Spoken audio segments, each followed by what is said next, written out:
Hey Shyla, how you doing today? I'm doing great. How are you? I'm all right. Where does this podcast find you today? So I am in kind of the middle of California, kind of the elbow of California. Give me a town, like a city or something that I can walk So onto here. Visalia or in between Bakersfield and Fresno. Gotcha. Okay. I'm really curious to speak to you because menopause is a problem for a lot of people. And I won't say menopause is a problem. The symptoms associated with menopause can be very difficult to people. And one of these things has to do with sleep and sleeping and sleep disruption. And it seems from my understanding, I'm not a scientist or doctor, but my understanding is that the changes in a woman's estrogen and progesterone levels affect the hypothalamus, which we're not really sure why, but it seems to affect temperature regulation. And this is a big issue because, as we know, if you're not sleeping, not only do you get grumpy, but there's like a whole range not so great health effects and things that happen to your brain and other things Job that are performance. Yeah. everything. Right? Everything. The Everything. relationship with your loved one can get a little bit strained, right? If you're Yeah. not sleeping. Let's start with sort of the origin here. So, what is your sort of sleep history? When people go on dates, they're like, "Tell me your sex history. I want to know your sleep history, Shyla. Tell me about your sleep history." Or I think it's actually like the lack of sleep history might be like more Okay, accurate here. yeah, But I think, I don't know if people who believe in past lives, whatever, but I came out of the womb an uptight human being. Like my mom's like, you came out like this and I would stretch you out and you would just stay like that. Yeah, no joke. So sleeping has been a problem for me my entire life. Either what I was wearing, I think I've been tactile sensitive before it was even like a thing. Sleeping's just really, really been hard for me. And then, of course, I entered a high stress job in the attorney legal world and trials and all that. That doesn't exactly produce restful sleep. And then I started having kids. And then with the hormones and then getting up in age, the sleep was just non-existent basically. And non-existent. it was non-existent. Wow. I mean, you're in bed, you're tossing and turning, and next thing it's 1 o'clock, next thing it's 3 o'clock, next thing it's Oh, 4:30, and you're drenched in sweat, and you start sweating from places you didn't even like, your elbows and things like, what is happening to me? And I didn't know what to do, but I knew that number one, whatever I had on my bed wasn't working. Because it's not absorbing, it's not breathing.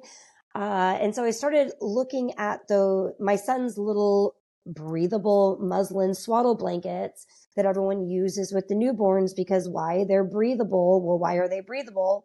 Okay, suffocation, yes, but like it allows your body to temperature regulate. And I can't sleep in clothes. I used to get in trouble with I can't sleep in clothes, like birthday suit it is. And I would grab the little muslin blankets and pull them across me, and it would absorb and it would wick away the sweat and it would provide me the comfort. And I just had that aha moment of like, I need this for my bed. And I started Googling. I couldn't find anything. I started asking people, and they were like, I've looked for this too. And my condition was not, I mean, I don't want to think I'm special, and I'm not. Like, it's not. People have looked for this. And, I started buying cotton blankets on Amazon or this or that. And, either they're not pre-shrunk, they're not big enough, they're not soft, they're whatever. I was like, I have to experience this blanket. I have to have a muslin adult size blanket for my bed. so I'm going to ask you a technical question. I want to understand and this is so dumb. I don't know what muslin is. Could you, Okay. No. what's muslin? Okay. So muslin is a weave. So when you've got cotton fibers and you have like a t-shirt, it's a very thick, close together weave of the fibers. And then it's gone through a certain number of enzyme washes so that it's soft. Muslin is a bigger weave. So it's almost like, it's exactly like if you think of gauze, if you've got an injury and you take Oh, okay. gauze, Right. right? Yeah. It's like that. It's a little Okay. bit of a closer weave than that. And then it goes through an enzyme wash that gauze does not, so that it's very soft. But this fabric has actually been around since, I've traced it back to Cleopatra. It's been around since like Roman times because of the breathability of the fabric and its durability. So the way it's woven is just kind of this magic combination. Okay, thank you. I sure realized we were having this conversation about muslin, and I thought, I have no idea what muslin is. I'm sure you're not the only one to be like, what is this? What is this? Yeah. What are we talking about here? So then, you went about sourcing and you got big ones made, right? Yeah, I actually could only find one manufacturer out of China at the time who could make the blankets as big as I wanted them to, because I have a king bed. And in the process of trying to figure out how many layers and, what do I really want, I realized bedding was just insufficiently sized for larger beds. So it was another aha moment. And I was like, I can make them whatever size I want. So I wanted them big. I wanted them 10 by 10, 120 inches by 120 inches. And there was only one manufacturer I found. And he sent me a prototype, and really the rest was history. I slept with it. My husband slept with it. And it was just like, I have to make this available to people. Like, if people can sleep better, then I have to make this available. I want to ask you about the other things that have to do with temperature dysregulation, especially with couples. We had Wendy Troxel on about a year ago talking about couples in bed and the sort of different needs that people had. Some people are hot, some people are cold, and this is a really important thing to, as we mentioned, sleep, right? Yeah. So you're now in this world, right, of sleep temperature dysregulation. What are the other things that you found? Is it different things people eat? Is it alcohol? Is it?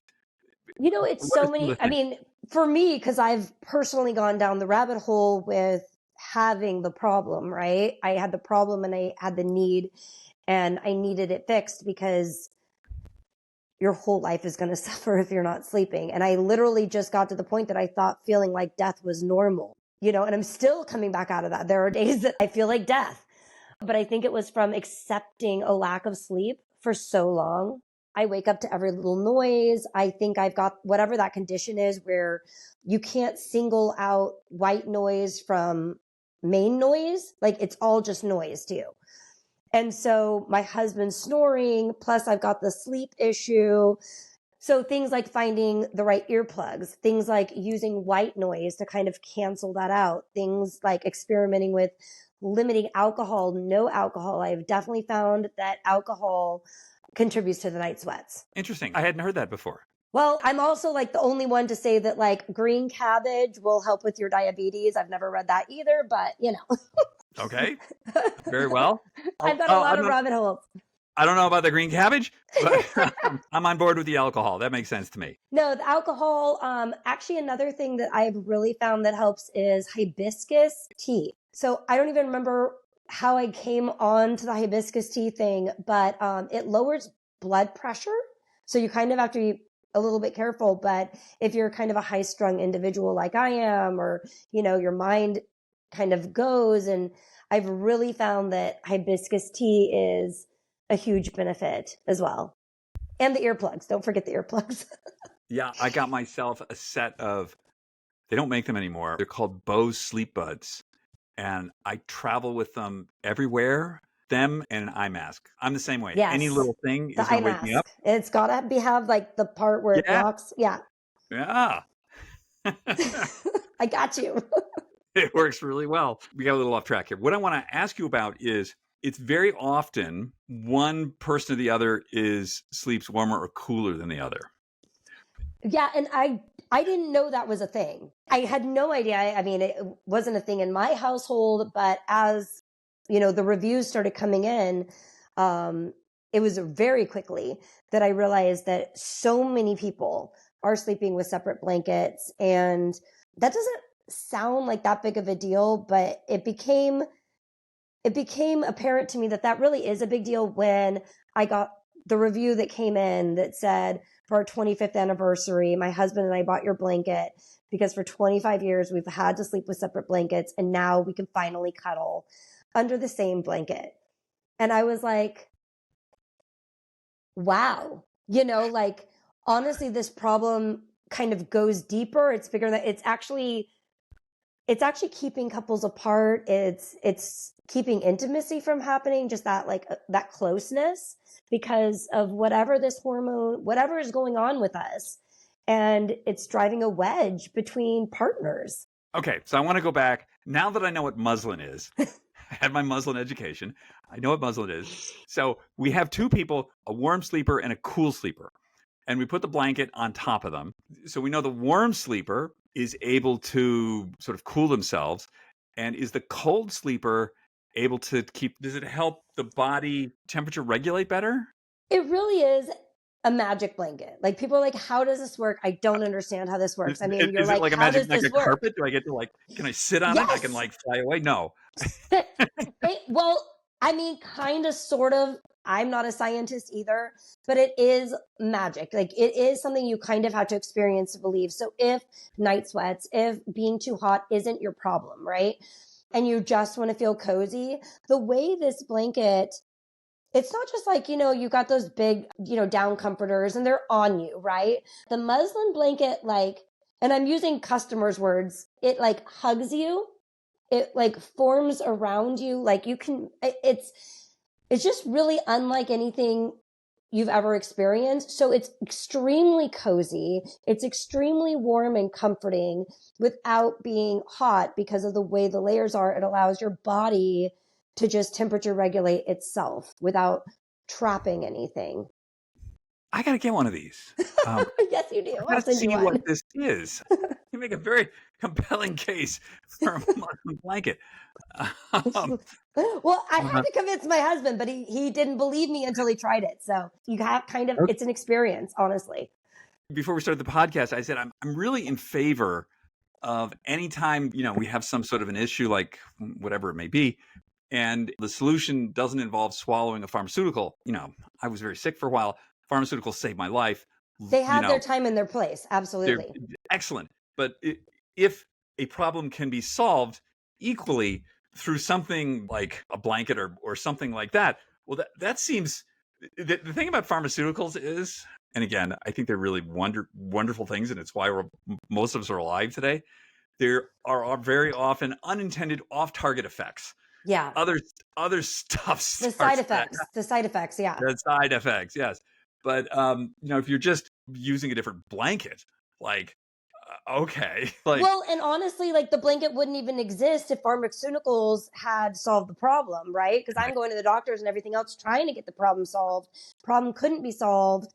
And I think I told you, when we were talking off air that I got a review from somebody who said, I have tried every single thing to help with my menopause symptoms, my night sweats. I mean, people who have chemotherapies and all of that stuff have horrendous hormonal fluctuations and night sweats. And I'm hearing that this is the only thing that has helped them. I mean, am I saying it's a miracle cure? No, because, every product is different for every person, right? Every medicine is different for every person. But if it helps you more than anything else, then I'm so glad I can give it to you, This is an interesting point that you brought up, that if a woman has had any form of breast cancer, no doctor is going to give them HRT. And there's some women who don't want to go on HRT for whatever reason anyway. But 1 in 4 women will be diagnosed with breast cancer. And if they wanted to, I personally know people who have had a diagnosis like that. They were on HRT, everything was all happy.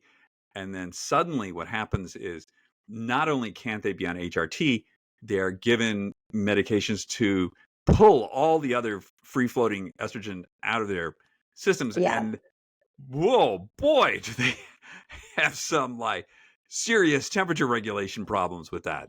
Temperature regulation is, it's not something that's talked about a lot, but honestly, it's no joke. It's something I don't have that particular, I have a lot of other issues. I don't know. Speak to my wife, she'll tell you I've got a lot of issues.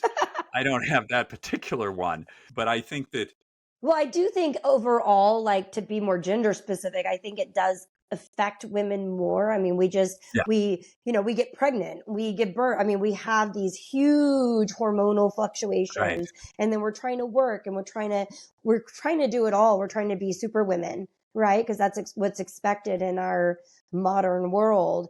And then literally our body, like our nervous system or whatever, is giving us clues that like, you're not okay. I suspect, Shyla, that as we're talking about this, that this nighttime temperature dysregulation, which I'm just going to call it that rather than night sweats, because I have a feeling it's on both sides of this. I have a feeling that this is more widespread. I don't know. I haven't done a study on this, but I think it's oftentimes sort of pigeonholed into like, oh, this is a perimenopause, menopausal thing. But I bet there are other things that like disrupt your hypothalamus to Oh, cause temperature dysregulation, and people just don't talk about it. It just strikes me as what, as you're talking well, here. I mean, I was married for, gosh, what was I? I mean, 16 years now in 2018. I mean, I didn't even know my husband had leg sweats, like Right. it's not something that's just like you're over the dinner table. Hey, honey, like, so, like I have really bad leg sweats. Yeah, you don't hear that too much. No, Yeah. we're sort of programmed, like as you said, like you were just sort of used to feeling like death warmed over all the time. And that's just the way it was. That to just sort of like suck it up, and it's like, oh yeah, like I have this like temperature problem. That's life. Um, Like, suck it up, buttercup. right, exactly. And I would love to do a study on that. Let's find out like how many. I read something about the percentage of people in America who do not sleep correctly. It was something huge. It was like 50% or 60%. I can't remember exactly what the number was, but I remember I was just astonished. And I have to believe that some of this is, yeah, people don't have very good sleep hygiene, but I bet there's some other sort of like biological stuff going on here too. Oh, I'm sure. But then it was funny after I started sleeping better for a little while. Sometimes, I get on one of my ads and someone makes a snarky comment. And I had to kind of laugh because my first thought was like, oh, someone's not sleeping very good. Yeah. But really, right? Like, but honestly, like, isn't that what happens, right? You become an a-hole, you become a Yeah. bee, you become like all the things because you're so irritable. You don't even have patience for yourself. Like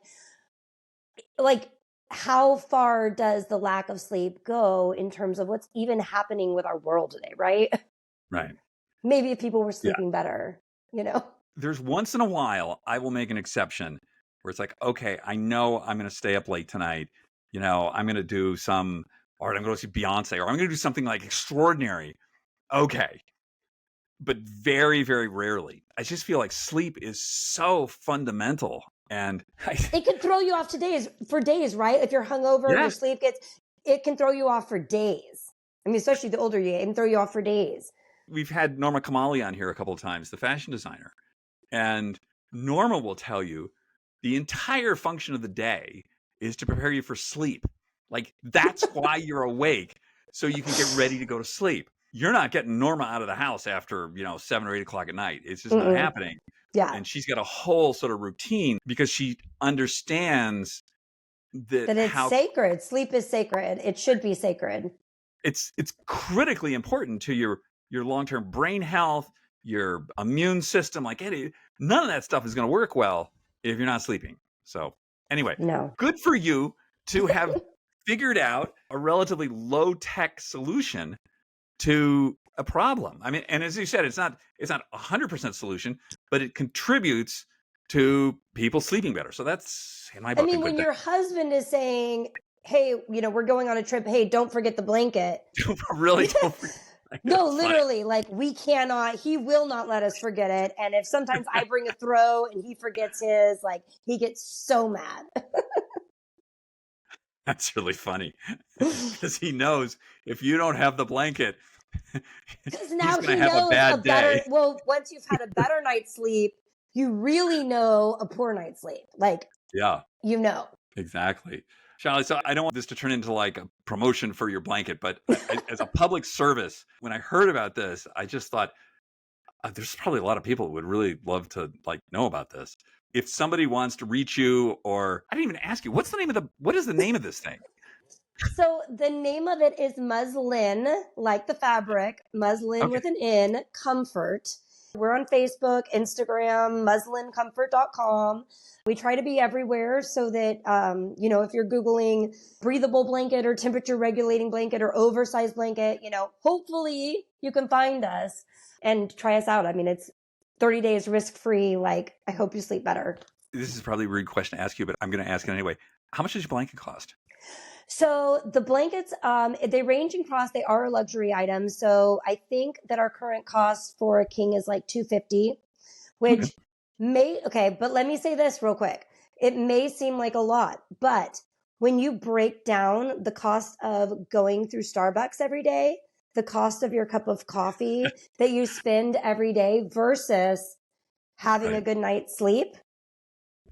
I mean, honestly, like, is there really a comparison? Like, the coffee only lasts you so long and then it wears off. My down computer costs more than that. Having a Yeah. good night's sleep is everything. And once you experience it, if it helps you, you'll know the value of it. And if you don't, return it. Okay. I already forgot. Muslincomfort.com, right? Did I get it right? Muslincomfort.com. Okay, awesome. So for those of you who have bad short-term memories like I do, we're, we'll put that in the show notes so you'll know how to get one of these. Shyla, thank you for creating this thing, and thank you for coming on. I just love the simplicity of the solution. This is not a complex science, FDA, whatever. It's a blanket, and it helps people sleep better, and I think that's great. I really appreciate you having me on. And I honestly really appreciate the opportunity to just talk to other people, let them know that, like, I'm a real person with a real product and I'm just here to help people. Like, I'm not off in my Barbados house or anything like that. I'm just a normal woman trying to sleep better and help everyone else sleep better too. Good for you. Thank you so much for coming on. I really appreciate it. Thank you.